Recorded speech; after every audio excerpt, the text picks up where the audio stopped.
Richardson with the counter, swatted by Westbeld.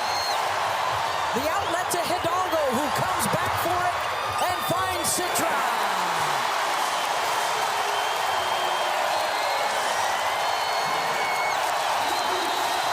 And that'll do it. Timeout, Duke. 18 straight. We've been saying this now, it seems like, for the last 2 or 3 months. When Notre Dame women's basketball is on the tube, put down the remote, put your feet up, and be ready to be entertained. They play at just a ridiculous level, and they play it the right way. Great spacing, speed, great guard, star power, defense, inside, outside. I mean, what else can you say? They're just a joy to watch, other than the fact that, oh yeah, they're the #1 team in the country. But you know what? I know our next guest is going to like, Pack, we're not worried about being #1 in February. The deal is to cut down the nets when it matters the most. And she's back for her 5th time on the show. Maddy Westbeld joins us. Maddy, first of all, great seeing you again. Congratulations. Before we get to basketball, congratulations on the finance degree. Because I know that's not easy at Notre Dame. No, it's definitely I'm definitely proud of that. Yeah, that's work. Now let's get to hoops a second. We'll get back to academics and other stuff here in a second. This team, again, I'm sitting on the couch watching y'all play, and I just told you this during the break. You play the right way. I mean, it's just kind of like a piece of art watching Notre Dame women's basketball play. And when you got great perimeter players, and then they go inside to you, in and out. Citron is like the glue with all this stuff. I mean, at what point in time did you get a sense that, hey, you know what, this team feels different than other great teams at Notre Dame? Honestly, I kind of felt that when I wasn't playing even. I remember we went to USC and there's so much hype. I can remember like pinpoint one single moment where we showed up to USC and it was all like stars, just movie stars, one after one would walk in. And we were warming up at the time and Snoop Dogg walked in and like nobody on the team cared. It was like, we're here for like, this is a business trip. Mm. And then, we took care of business on the court and I really, really took pride in that, just as this team, like we're locked in, we're keeping the main thing. And from then on, it was just like, this is squad for sure. And even last night, you get to #1. I know we were talking to Debbie Antonelli and Kelly Gramlich yesterday, right before the game, and I asked Kelly Gramlich, I said, Kelly, Notre Dame's #1 for the first time since 2019. They've played at the highest level, the brightest lights, the biggest stage. Is that going to be an issue? And she said, Pack, once the game starts, this team is so dialed in, it'll be like, hey, it's another game, and now let's go win. The mental toughness of this team, where does that start from with your game? And you can been around and block a bunch here on this team, but the mental toughness, where does it start with Notre Dame? It starts defensively. I mean, the way that Hannah, Sonia, Liv set the tone for us defensively, Leah too, it's just, we're always talking about first 3 minutes. Immediately when we come out, it's like first 3 minutes, put them away.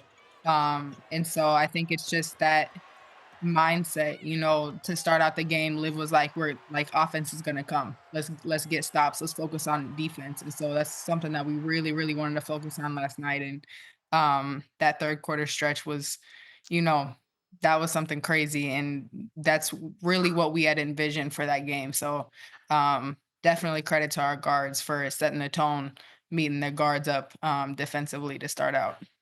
17-1, and that Duke team is really talented. I mean, that's a team that can be in the Final Four, for crying out loud. A 17-1 run. What was the discussion at halftime? I mean, it's a 2-point game and it's tight. I mean, listen, that's a good team you're playing. But what was the tone like in the locker room with your coach at halftime? Yeah, I mean, it was really intense. We wanted to come out and be dominant to start the game. We only went up two to go into the half, and we were making kind of careless turnovers. And it was just about us. And our post play needed to be a little bit better. We needed to finish around the rim. Like I said, stop turning the ball all over and just get stopped. And so that's something we really wanted to emphasize going into the third quarter. Just kind of. We had your coach on last week, and I asked her about communication. And she said, Pack, Yeah. it's something we talk about every single day. And again, I know people like to talk about X's and O's and who's scoring what, who's rebounding, and all that stuff. But that's kind of like a hidden secret, isn't it, with great teams? Teams that can really communicate. And what have you found about this team? Who's the leader, if you will, behind the scenes from a communication standpoint that makes this team so unique? Yeah, I mean, we can talk about communication all day, but I think to have effective communication, that's something that we've really been trying to focus on, especially from a defensive aspect. Hannah is always up on the ball. She's very energetic. You see that from just watching from the sideline. But when you're in it, you see just how contagious it is for everyone else on the court to just be on the same page. And then within the zone, it's really my job and whoever else is in the middle to just kind of be the voice of the zone and make sure that everyone is on the same page.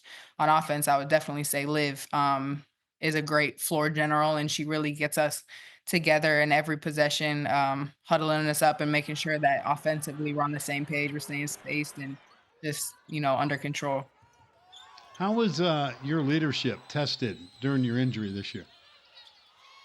Man, everything is tested. I think when you go through injury, it's really an everyday process. Just trying to stack days and seeing seeing how you can lead in different ways. Obviously it's not going to be the same impact that you have when you're on the court, but just being able to observe every practice, sitting down and just seeing my teammates, you see from a different perspective. And so understanding what they do, what do they do when they make a mistake? How do they react? You don't really see that when you're on the court with them. So I feel like I have a really um, much better perspective of seeing my teammates and having more empathy for them and just being a better teammate in general.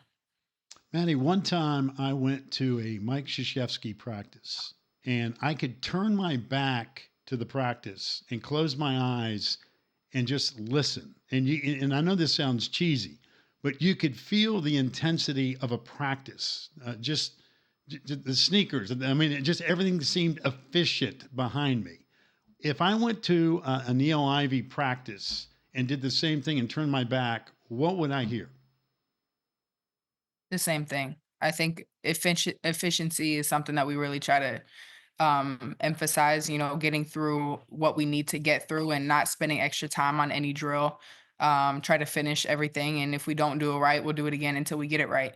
And so I think just that intensity and, we have great practice guys. So, they're chirping at us, we're chirping back. So it's really competitive. And our coaching staff does a great job of creating that, manufacturing chaos during practice for us to really prepare us well for the game. So definitely efficiency is a great word to describe it.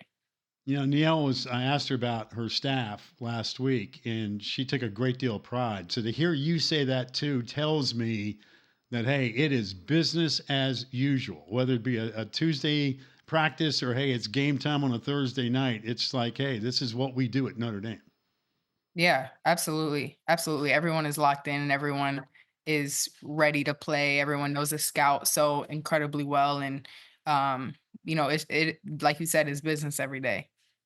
Do you worry about the rankings and all the outside noise? And if the answer is no, how do you just sit there and say, hey, it's just noise? I don't even pay attention to it.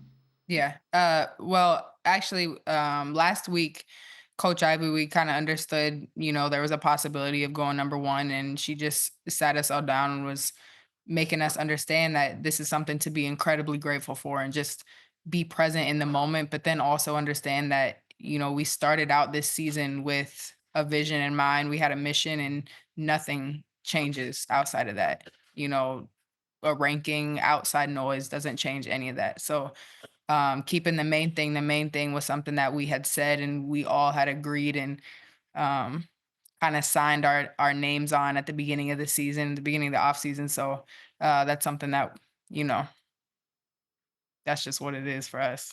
All right, you mentioned about the business trips going on the road. You got, Yeah. listen, I don't need to tell you what's on the schedule coming up, but Miami's up next, and that's all you're going to worry about. But there is this game with NC State Sunday. You know how good they are. You know what Raleigh, North Carolina is going to be like. College game day is going to be there. It's no big deal for you guys. It's the par for the course.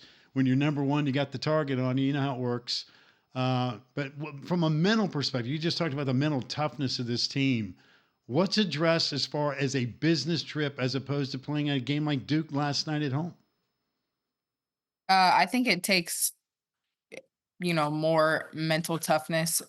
Coach is always talking about a road mentality, road warrior mentality. And so obviously we're worried about Miami to start out. We know NC State is next and we're going back to back. So it'll be a really fun stretch for us and a really great testament to, just like you said, our mental toughness. So I'm really excited for this opportunity and, just to put the world on notice. Yeah, well, I think the world knows about Notre Dame women's too, but I don't think you have to worry about that part. Last time I talked to you, you and a couple buds decided to go down and have a little Airbnb at the beach and get some sunshine away from beautiful South Bend, Indiana. And I was kidding around with you about every time we talk to you, it looks like the sun's out. But Mm. one other thing we learned about you today is you got a new companion, right? You got a new best bud that everybody's Yeah. asking about Bean. I don't think tell everybody about Bean. I know everybody wants to know about Bean. He actually is a cat that me and Liv got. We're roommates. We got him right before I had surgery. Actually, not planned, but we just got him, and he's just been our. You can see it there.